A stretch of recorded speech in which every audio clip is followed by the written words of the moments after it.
right, here we go. You ready for me to fire this off? Over there. It's hot. Go get it. Run get it. Run get it. Go. Okay. Get up. Get up. Get up. Get up. The family video footage. Get up. Video footage. I'm here with Jessica and Kathy Schisler at the Schisler Family Farm, and I'll let them introduce themselves. Hi, I'm Jessica, and this is my mom, Kathy. So my dad bought this farm in the early 70s. He cut off a lot for my aunt and uncle to build down the road, which you'll see in this video, and then put the entire farm into AgPres. So my family has lived here ever since, and my home is on the farm as well. About 5 years ago, we cut off a 1 acre child's lot and built our home here as well.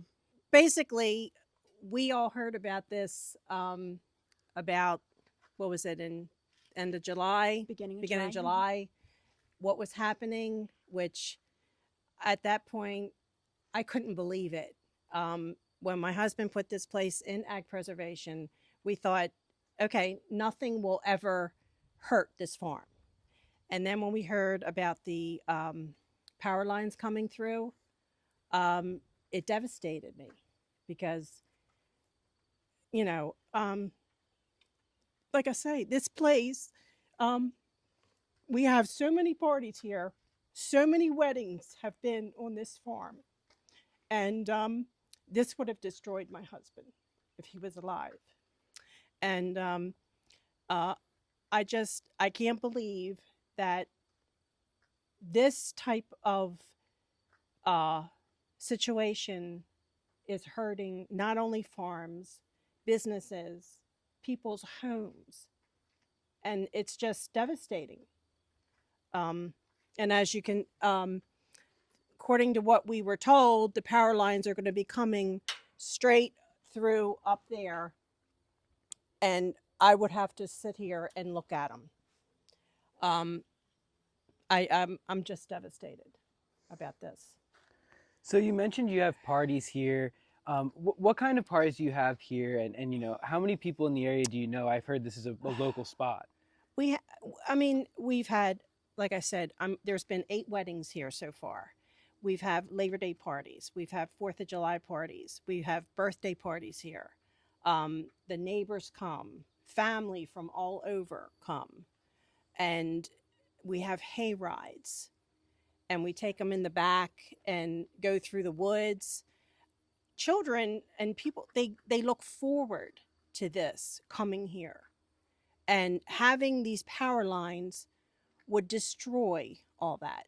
And like we just had a party here last Sunday. And I'm just heartsick. Now, this is a hypothetical question, but what amount of money do you think you would be happy with to accept for power lines like this to go through? Do you think there's a price that they can put on it? There is no price, because they are destroying beautiful farmland and destroying homes that people built. My husband and his brother built their home down that you will see later on. And, you know, I just can't believe that these people can just come through here and destroy that. So to me, there's no amount of money, because they don't make land anymore. Mm-hmm. And when we went into ag preservation, that was the whole thing. We wanted to preserve this farm so we wouldn't have houses built every acre. Mm-hmm. And it's crazy, so, the amount of hoops we had to jump through to get my 1 mm-hmm. acre cut off, and then for them to propose just coming right through and taking it looks like it's about 40 acres of our woodlands that they would want to be taking. So like it doesn't, the money is not the issue to me. This is my dad's legacy. Right. It was his dream when he bought this farm. Mm-hmm. To see it go through the generations of his family. He wants it passed mm-hmm. on to me and to my children mm-hmm. and my grandchildren. And we couldn't accept any amount of money mm-hmm. to crush my dad's dream like that. No, those power lines would be, and you know, just I don't want to look at them. Yeah. Nobody should have to look at them. So obviously the whole Schisler family is very upset about this. I'd like to ask you guys how this has affected your mental health and the health of your family members since this has been announced. Well, when I first heard about it, I was like dumbfounded. I'm like, what is going on? What are they doing? Until my nephew Brad, kind of educated us a little bit about what's going on. And then I started looking into these data centers and the amount of electricity that are required to operate them. And what I'm hearing is this power line in like 4 or 5 years, it's not going to be enough to power this data center. So all this money that they're wasting to do this, it's for naught. It's going to come that, well, then they're going to have to get it from somewhere else. Another line, something. And so I'm like, why?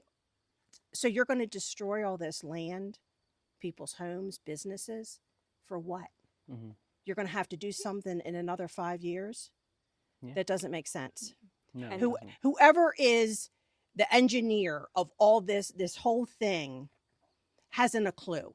They don't have a clue of what they're doing.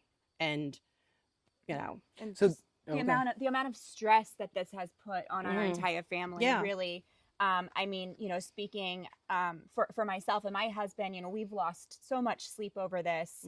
My mom struggles with high blood pressure, and that's been a struggle, Yeah. I know, for you. And my aunt and uncle down the road, and you'll see later, the power lines are proposed to go not just through their property, but through their home that they've lived in for over 50 years, 75. almost. Yeah. Yeah. And I mean, it's caused my aunt to be hospitalized for the stress.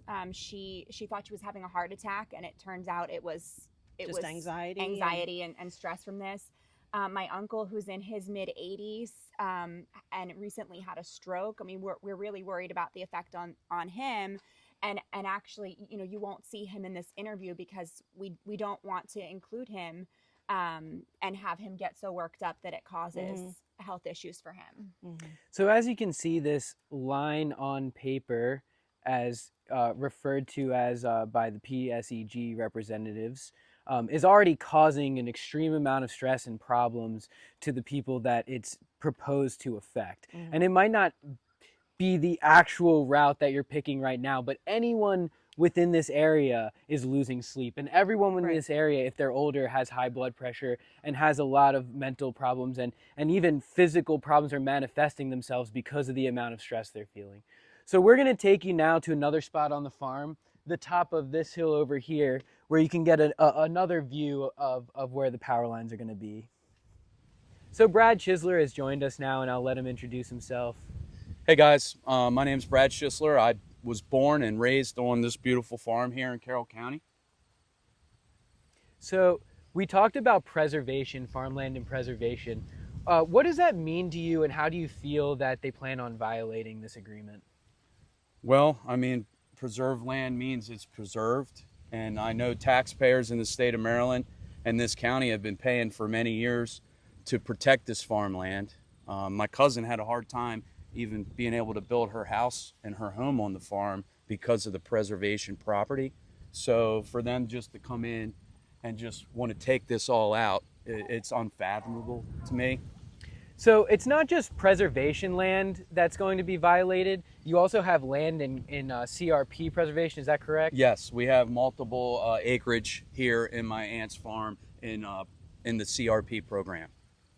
So that's a wetlands program, and what that means is you're not supposed to plant or construct or anything, and you get paid to leave that land just undisturbed wetland. So they're not allowed to touch it. It's been put into preservation, but another company plans on coming in and taking that land anyway, which is a bit disturbing. You mentioned something about an endangered species, the Indiana bat. Do you want to elaborate on that? Yeah, Indiana bat in the state of Maryland is one of the most endangered species here, and it's also federally protected. and there's not many spots left for the Indiana bat in the United States. And one of the biggest places that they migrate to for their breeding season is right back in the farm here in the bottom of the Pipe Creek in the wetlands there, which this proposed power lines are coming right next to the big Pipe Creek and going through an area that my uncle has not been able to access, timber in the wetlands and things like that because of this bat and because of the Chesapeake Bay Foundation. It's also part of the Pipe Creek, which will flow into the Monocacy, which goes to the Potomac and then eventually to the Chesapeake Bay. In the next two clips, you're going to see Big Pipe Creek and the area where the transmission lines will actually go through that run parallel to Big Pipe Creek. This is where the Indiana bats migrate to breed.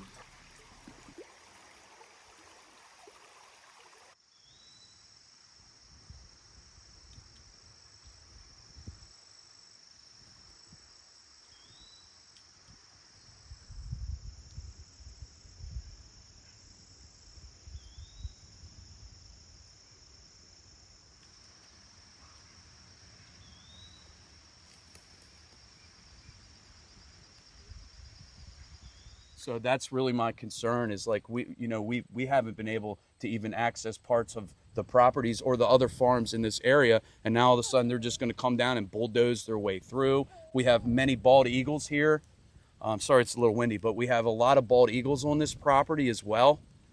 So it's a lot of effect of the wetlands and the wildlife, as well as our ability to farm here on the property. So I think it's really important to touch on that bats use echolocation to find their food.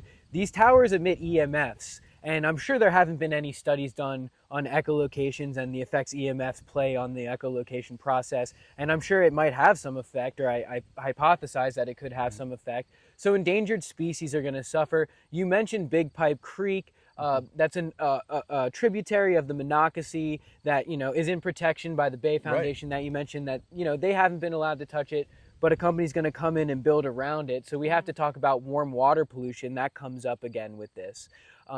Now what we're going to do is we're going to move down to Brad's house. And what you're going to see here, and I think this is one of the most important things that we've done so far in the interview process, is you're going to see a house that's directly in the center of the proposed line.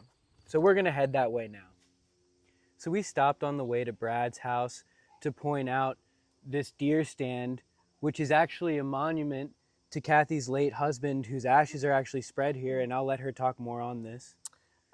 Yes, I guess this deer stand is probably over 30 years old. It took him, I don't know, 2 years to build it. It was his pride and joy. And it's kind of a thing in the family. Everybody wants to go in Uncle Buzz's deer stand. And, apparently I found out that this line is going to go through here and destroy. This is something that is dear to my heart. I mean, and I just can't fathom that they could take that away from me. My husband's ashes are here, memories are here, and I'm just devastated. But I mean, this was just his pride and joy. He built it with his own hands, him and his brother, and it's just, to have this taken away is just not fair. Yeah. So it's not just pieces of American history that we're going to lose. It's pieces of local family history that means so much to these families. Yes. Memories and that, that potentially could be taken away from them. Yes. I'm here with Brad in front of his house now, and I'm going to, point this out one more time. Brad and his family's house is right in the middle of the proposed line. So if this proposed line goes through, there is no way Brad will be able to stay in this house anymore. I don't see it being a possibility.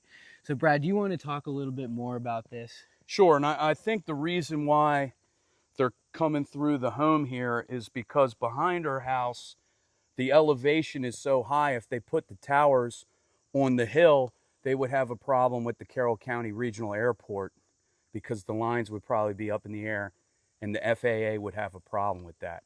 They can't come in front of her house because it's the big pipe floodplain. So I believe that's why our home is in the pathway of the MPRP. So as it stands, like I stated earlier, Brad won't be able to live here anymore. Do you have any plans to move anywhere if this potentially goes through?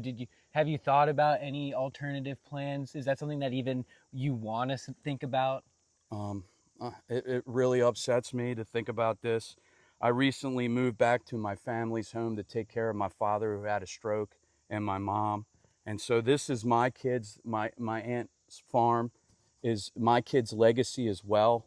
To grow up here, to have this home, to pass it down is really important to all of us. And I think that's the thing that hurts the most. And my father built with my uncle a lot of Carroll County and many buildings that we all use, from the schools to the Carroll County Library. My dad did Boscov's. My uncle built even a temple in Finksburg, the courthouse. So my uncle and my father worked so hard to give my kids and my cousin's kids this great legacy here. And he even built this home over 50 years ago. So to think that that's all going to be snatched away, it's just, you can't put it into words. My mother, we thought she was having a heart attack. We took her to the hospital, we said earlier, and it was, stress from all this. So it is very difficult, to sleep. It's very stressful not knowing what's going to happen. I have an online business and I rely on Wi-Fi because out in ag country, we don't have fiber optic cables. So we need cellular, we need Wi-Fi for our businesses and my cousin's husband's business as well. And these EMF, I heard, affects the Wi-Fi signals, cellular signals. So like literally this is going to affect more than just our homes. It's our livelihoods. It's how we make income. So that is really what's got us all upset. My father's 85 who had a stroke. It's like we're not bringing him in for the interviews because it gets his blood pressure up.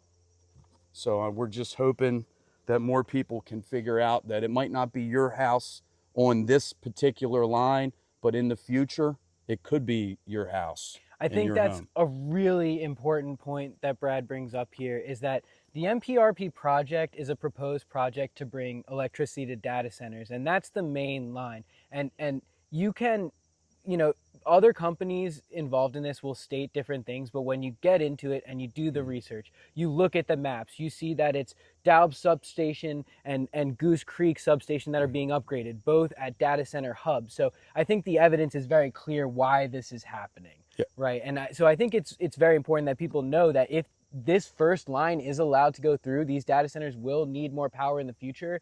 And Maryland isn't planning to generate new green energy. So there's a really good chance that multiple line projects could go through and affect any single person in the state of Maryland. And above that, rates are going up. So it's already affecting everyone in the state of Maryland as is, as well as other states, mind you, because PSEG stated that the construction of this line would be paid by Maryland ratepayers and even other ratepayers in the region. And that was stated by PSEG at one of the informational meetings.